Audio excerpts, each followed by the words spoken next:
نحمده ونصلي ونسلم على رسوله الكريم اما بعد فاعوذ باللہ من الشیطان الرجیم بسم اللہ الرحمن الرحیم قال وما علم بما كانوا يعملون ان حسابهم الا على ربي لو تشعرون۔ نوح نے فرمایا مجھے ان کے کاموں کا علم نہیں، ان کا حساب تو میرے رب ہی کے ذمے پر ہے اگر تمہیں شعور ہو۔ گزشتہ کل آپ نے سماعت کیا تھا کہ قوم کے لوگوں نے کہا کہ ہم کیا آپ پر ایمان لے آئیں، حالانکہ قوم کہنے لگی کہ تمہاری پیروی گھٹیا لوگوں نے کی۔ اس کا جواب حضرت نوح علیہ السلام نے انہیں دیا، اور اس کی دو تفسیر علماء نے کی۔ پہلی تفسیر علماء نے اس کی اس طرح کی کہ جو نوح علیہ السلام نے انہیں جواب دیا، اس کا جواب دیتے ہوئے آپ نے قوم کے لوگوں کو کہا کہ جن لوگوں نے میری پیروی کی ہے مجھے ان کے کاموں کا علم نہیں، اور نہ ہی مجھے اس سے کوئی غرض اور مطلب ہے کہ وہ کیا پیشہ اختیار کرتے ہیں۔ یعنی انہوں نے یہ طعنہ دیا تھا کہ وہ غریب لوگ ہیں، چھوٹا سا کام کرتے ہیں، جو ان کی نظر میں اس کو وہ گھٹیا کام سمجھتے تھے کہ یہ والا کام یہ کرتے ہیں، یہ لوگ آپ پر ایمان لائیں۔ تو آپ نے قوم کے لوگوں کو کہا کہ مجھے اس سے کوئی غرض و مطلب نہیں کہ وہ کیا پیشہ انہوں نے اختیار کیا ہوا ہے۔ میری ذمہ داری کو سنو، میری ذمہ داری انہیں اللہ کی طرف سے یہ ہے، انہیں اللہ کی طرف سے دعوت دینا ہے، اور وہ میں نے پوری کر دی ہے۔ اگر تم ان کے گھٹیا پیشوں کو جانتے ہو تو سن لو اور اچھی طرح سمجھ لو کہ اس کا حساب تو میرے رب ہی کے ذمہ کرم پر ہے، وہی انہیں جزا دے گا۔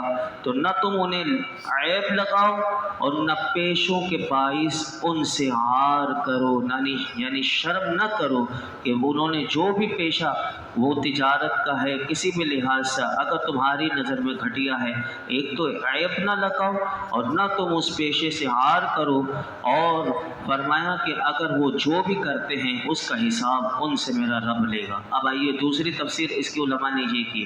دوسری تفسیر یہ ہے کہ حضرت نوح علیہ السلام کی قوم نے ایمان لانے والوں کے پیشے پر اعتراض کرنے کے ساتھ ساتھ ان کے ایمان پر بھی اعتراض کیا تھا۔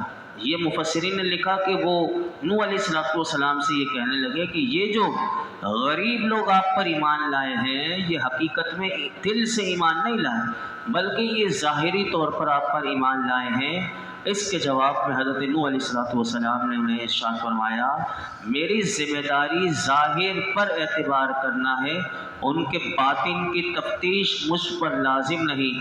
اگر تمہیں ان کے دل کا حال معلوم ہے تو جو کچھ ان کے دلوں میں ہے اس کا حساب لینا بھی میرے ذمے پر نہیں بلکہ میرے رب کے ذمہ کرم پر ہے۔ یہ لاجواب کر دیا آپ نے انہیں۔ اب آگے سے انہوں نے ہر وہی فرعون جو سامنے ہوتا ہے وہ دھمکی پر آ جاتا ہے۔ پیچھے بھی آپ سن رہے کہ جب وہ لاجواب ہو جاتے ہیں دلیل کے آگے تو ہر آگے سے پھر کوئی جواب نہیں بنتا، تو وہ کیا کہتے ہیں سنیے۔ آپ نے مزید اپنی قوم سے فرمایا سنو وما انا بطارد المؤمنین ان انا الا نذیر مبین۔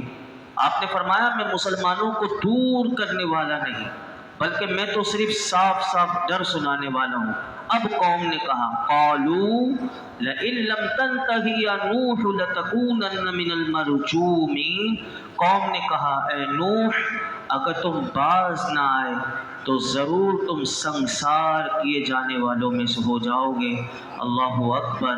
حضرت نوح علیہ السلام سے قوم نے کہا تھا کہ آپ ان کو معاذ اللہ کمینہ کہا تھا، جس کو ارذل کا جو ترجمہ جو مفسرین نے کیا، یعنی وہ یہ کہنے لگے کہ ان کی نظر میں اتنے مطلب ان کو گھٹیا سمجھتے تھے، اس ایمان لانے والوں کو کہنے لگے کہ آپ ان کو اپنی مجلس سے نکال دیجئے، اگر یہ نکل جائیں گے تو ہم آپ کے پاس آتے ہیں اور آپ کی بات سنیں گے بھی مانیں گے۔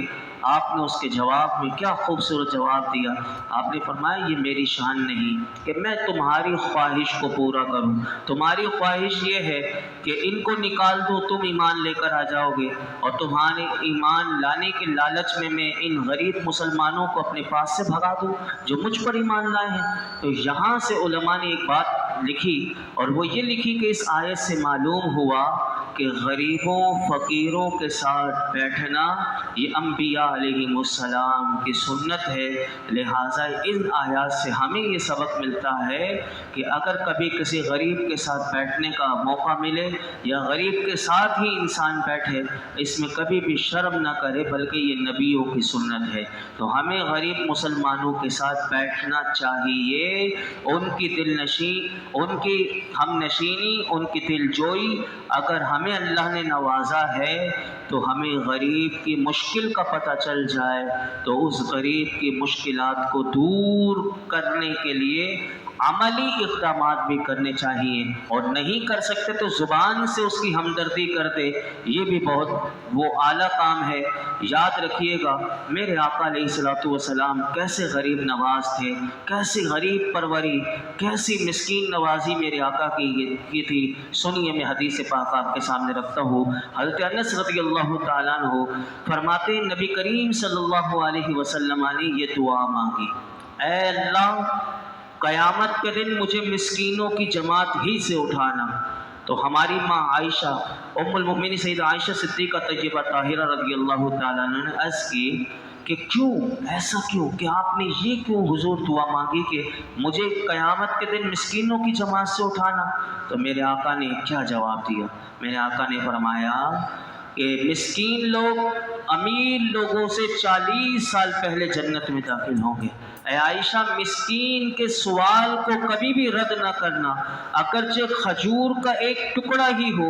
اے عائشہ مسکینوں سے محبت رکھو اور انہیں اپنے قریب کرو، ایسا کرنے سے اللہ تبارک و تعالی قیامت کے دن تجھے اپنا قرب عطا فرمائے گا۔ کیا بات ہے کہ غریبوں سے محبت۔ مسکین کسے کہتے ہیں؟ مسکین اسے کہتے ہیں کہ جس کے پاس ایک وقت بھی روٹی کھانے کے لیے پیسہ نہ ہو، کچھ بھی نہ ہو، وہ ہوتا ہے مسکین۔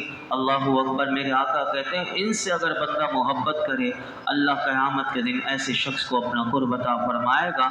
اور میرے آقا نے دیکھیے کہ ہمارے لیے کتنی آسانی کر دی۔ ایک حدیث پاک میں آتا ہے، حضرت ابو دردہ رضی اللہ تعالیٰ عنہ سے روایت ہے کہ رسول اکرم صلی اللہ علیہ وسلم نے ارشاد فرمایا اگر تم مجھے ڈھونڈنا چاہتے ہو تو مجھے اپنے کمزور اور غریب لوگوں میں تلاش کرو، کیونکہ میں تمہیں کمزور اور غریب لوگوں کے سبب، اور فرمایا کہ مجھے اپنے قریب کمزور اور غریب لوگوں میں تلاش کرو۔ اب وجہ بتائی، کیونکہ کمزور اور غریب لوگوں کے سبب فرمایا تمہیں رزق دیا جاتا ہے اور تمہاری مدد کی جاتی ہے، یعنی تم غریبوں کو کمزور لوگوں میں مجھے تلاش بھی کر لو گے، اور تم کمزور اور غریب لوگوں کا تم خیال رکھو گے، تمہیں اللہ ان کی برکت سے تمہیں اور بھی رزق دے گا اور تمہاری مدد بھی ہوگی۔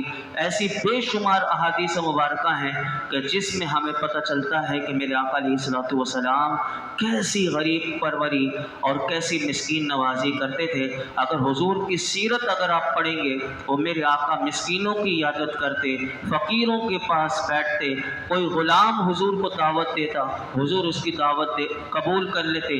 علامہ شیخ شاہ عبد الحق محدث دہلوی رحمۃ اللہ علیہ آپ فرماتے ہیں کہ نبی کریم صلی اللہ علیہ وسلم کبھی کسی محتاج کو دیکھ لیتے کہ یہ محتاج ہے اور حضور اپنا کھانا کھا رہے ہوتے، فرماتے ہیں کہ حضور اپنا کھانا پینا چھوڑ کر اس کو اپنے کھانے کو اٹھا کر اس محتاج کو دے دیتے، حالانکہ حضور کو اس کی ضرورت ہوتی لیکن حضور محتاج کو دے دیتے۔ حضور کی عطائیں مختلف قسم کی، اگر آپ سیرت پڑھیں گے تو حضور کی عطا مختلف قسم کی آپ کو نظر آئے گی کہ میرے آقا کبھی کسی کو تحفہ دیتے تو کسی کو کوئی چیز عطا فرماتے، کبھی حضور کو پتہ چل جاتا کہ کسی کا قرضہ چڑھا ہوا ہے تو میرے آقا اس کا قرضہ اتروا دیا کرتے، اگر حضور کے پاس ہوتا حضور خود دے دیتے، ورنہ کسی کے ذریعے حضور اس کا قرضہ اتروا دیتے، کسی کو حضور صدقہ دیتے، کبھی دیکھتے کہ اسے کپڑے کی ضرورت ہے میرے آقا اسے کپڑے دیتے، اور کبھی تو ایسا بھی حضور کی سیرت میں ملتا ہے کہ میرے آقا کبھی کسی سے کپڑا خریدنے گئے،